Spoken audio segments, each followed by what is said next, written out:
Bubbleman makes a horribly plotted presentation to the assembled Darklight forces, saying they need to team up against Rockman to take him down for good, and the key isn't how they need to beat his use of Soul Unison. Dude, he didn't even use Soul Unison against you. You're just that pathetic.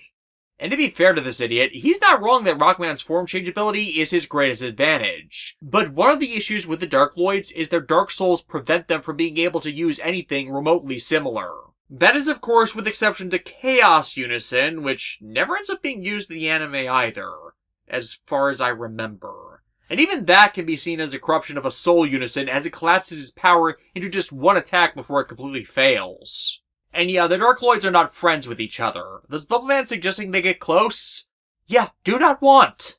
You're just gonna have to accept the reality and face the fact that no one is into you! ふざけるな!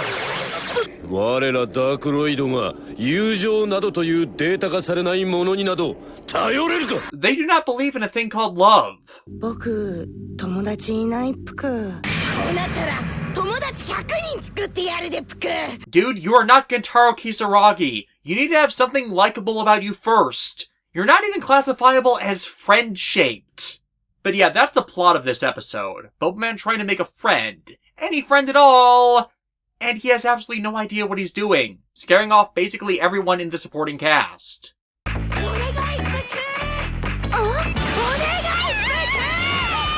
Yeah, you're going to regret that in about 2.5 years.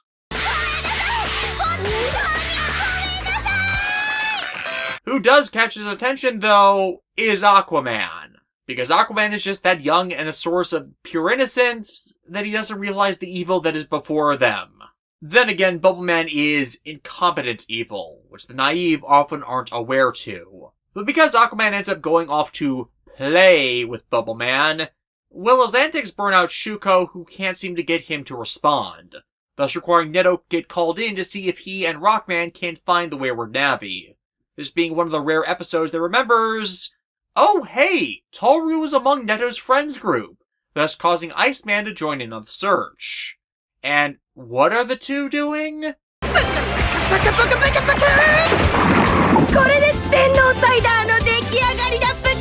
Oh god, that is disgusting! What is wrong with you? And worse, that's not even how you make carbonated beverages in the first place, nor what cider even is.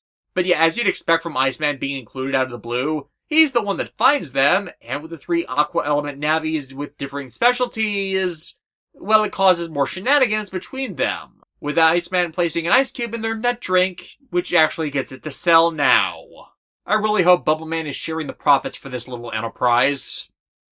Side note, did the Darkloids actually have a financial front to get things they need to that exist online, or did they just steal those too?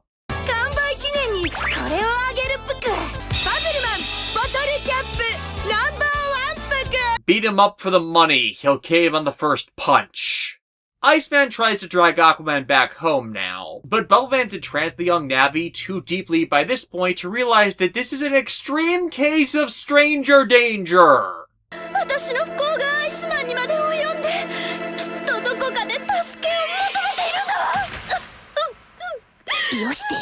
I miss when the kids were that self-aware to snark.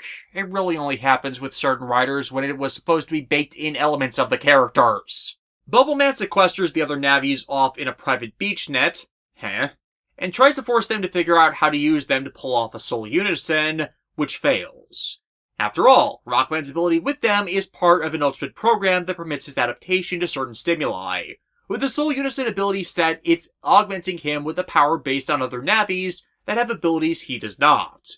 Bubbleman here has made friends with 2 other Aqua Elemental Navis whose core ability sets, well, he could just do himself if he wasn't so stupid, simply by acquiring Aqua Element chip data.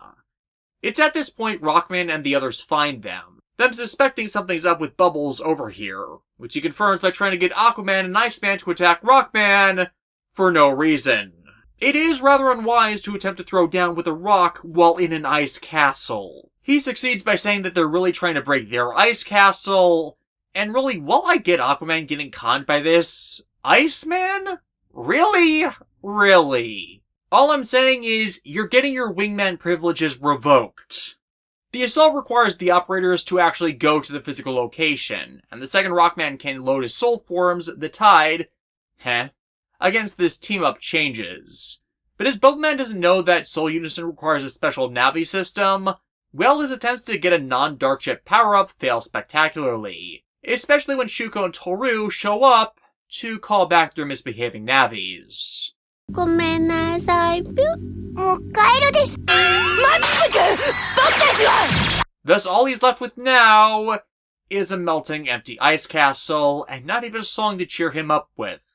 And I'd feel sorry for him if it weren't for the fact that I just plain despise the guy. The wrap-up. We have Melodrama Queen, to the expected over-the-top depressive antics of Shuko. To be fair, she is doing better, but she really should consider taking that act to the theaters. She'd probably be a hit for stage plays. We have defeat equals friendship?